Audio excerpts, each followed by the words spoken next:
Miguel Ángel Martínez es vicepresidente del Parlamento Europeo y ha sido una de las personalidades que ha participado en el Foro de las Ciudades de Fuenlabrada para hablar de las ciudades y el estado de bienestar. Con él queremos hablar de este asunto y también desde la perspectiva europea, muy importante, que no debemos olvidar porque condiciona todo lo que pasa también en nuestro país.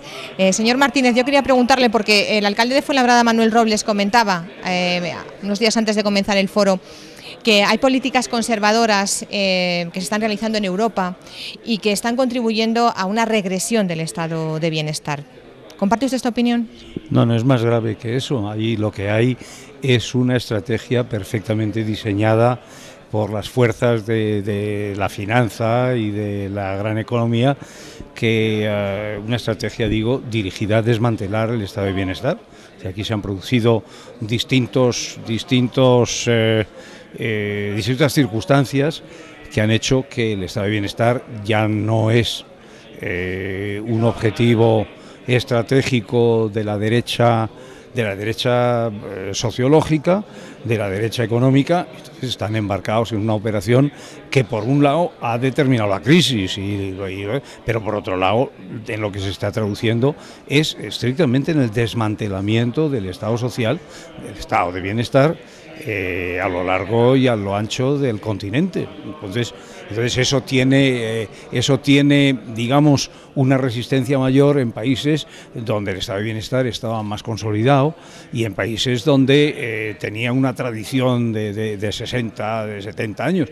Pero en países como el nuestro, donde el estado de bienestar, en primer lugar, todavía ni estaba muy consolidado y tenía aspectos muy precarios, pues claro, tiene unos efectos desastrosos y por eso este es un país donde el desmantelamiento se está produciendo más deprisa y con consecuencias más dramáticas que en otros, sin que haya ninguno que está libre del fenómeno que se está produciendo.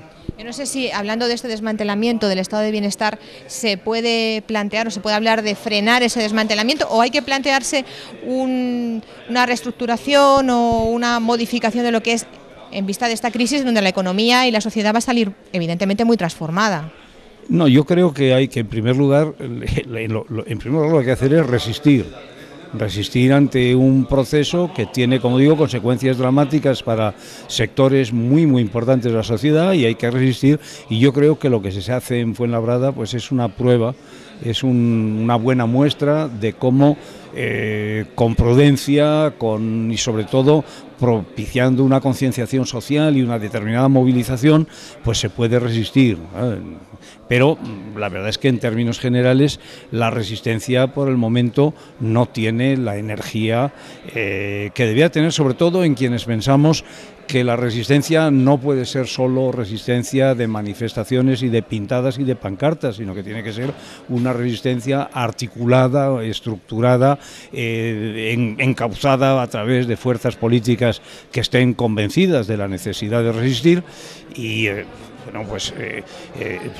lo que pasa es que no solo cabe resistir, hay que imaginar una alternativa, hay que imaginar una manera distinta de gestionar, y yo creo que sobre todo hay que plantearse algo que solo se puede hacer a nivel europeo, que es recuperar el poder y la autoridad de la política y de la democracia sobre lo que es la finanza y la economía. Yo quería preguntarle, hablaba usted de movimientos ciudadanos, movimientos en la calle, de los ciudadanos de a pie que expresan su descontento. Aquí en España conoce usted seguramente el fenómeno del escrache. Yo no sé si en Europa, en otros países de Europa, hay algo parecido o se está produciendo algo parecido.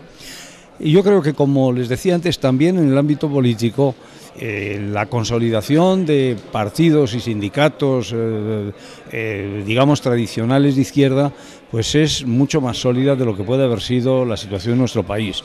Y entonces yo creo que, como los partidos de izquierda y el movimiento sindical y todo lo que hay en esa movida actúa con firmeza, pues yo creo que se nota menos, es decir, hay menos gente que manifiesta su descontento sin que ofrecer ellos y sin que se les ofrezca a ellos una alternativa real de reconquista, digamos, del poder en el mejor sentido de la palabra.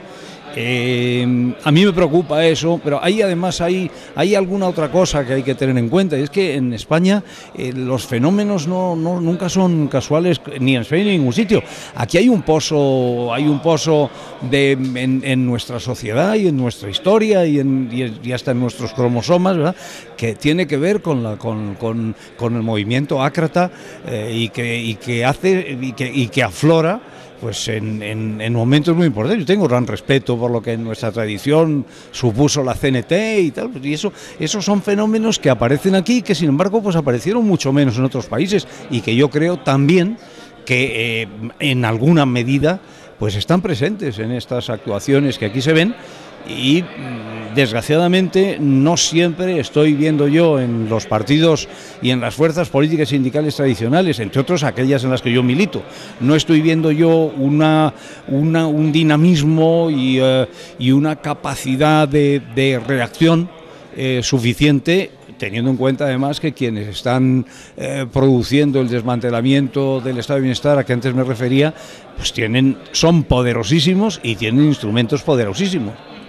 La última pregunta, brevemente, no resisto preguntarle, ya que tenemos con nosotros ya al vicepresidente del Parlamento Europeo, las políticas que vienen de Europa y que condicionan también las políticas que a su vez se hacen en el ámbito nacional, como por ejemplo en nuestro país y en otros países de la Unión Europea, están siendo últimamente cada vez más contestadas. Hemos visto lo que ha pasado en Portugal, incluso se ha empezado a hablar o se ha esbozado un poco la idea de que sí se podría plantear salir del euro, el país vecino, en fin, los recortes que hay en España.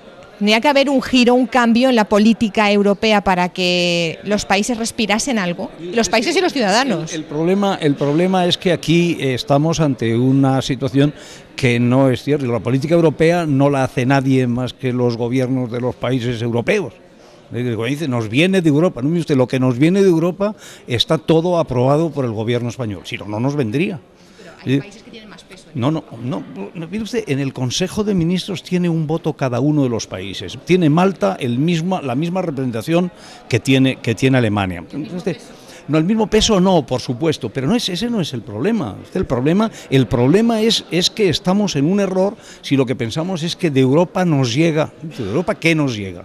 ¿Qué nos llega de Europa qué nos llega en este momento de Europa? En lo que es al desmantelamiento del estado de bienestar, que no esté en las aspiraciones más profundas de lo que ha sido la dirección de esta comunidad autónoma, con su presidenta al frente y con quien ahora lleva las riendas. Usted, no hay ni una de las medidas, por más duras y más antisociales que vengan, como dicen usted, de Europa, que no estén absolutamente identificadas con lo que quiere, con lo que piensa y con lo que ha inducido este tipo de gobierno a nivel europeo. Es decir, Europa no es una entelequia, Europa es la suma de los gobiernos y el Parlamento, que también en su mayoría en estos momentos es un Parlamento de derechas. Entonces lo que habrá que hacer será, primero, el año que viene, votar un Parlamento de izquierdas, que la gente tenga en cuenta que eso cambiará, o por lo menos se le podrá exigir, por lo que no se le puede exigir a la señora Aguirre, que es coherente con lo que piensa y con lo que... No se le puede exigir progresismo, porque sería pedirle incoherencia. Lo que no se le puede es votar y luego pedirle progresismo. No, mire usted, si le vota, espere usted que actúe como corresponde, y que lo que ella haga o lo que pueda hacer ella o su partido a nivel europeo sea también coherente con este desmantelamiento del estado de bienestar que está en su propia idiosincrasia y en su vida. No diré yo en su programa, porque el programa pues es un inmenso farol, ¿verdad? Pero sí en su idiosincrasia. Yo muchas veces, yo cuando he oído a dirigentes incluso de izquierdas decir nos ha engañado, a mí no me ha engañado. A mí no me engañaron en las últimas elecciones ni en las anteriores. Solo se ha engañado a quien haya querido engañarse, porque todos sabemos quién es cada uno. Entonces yo creo que de Europa nos llega lo que nosotros decidimos en Europa. unos y otros. Y si somos mayoría que no queremos esto que está sucediendo, no sucederá. Y si somos minoría, pues no habrá más remedio que tragar. Y ese es el ejercicio de concienciación que tenemos que llevar y que algunos estamos haciendo grandes esfuerzos para llevar a la ciudadanía, ¿verdad?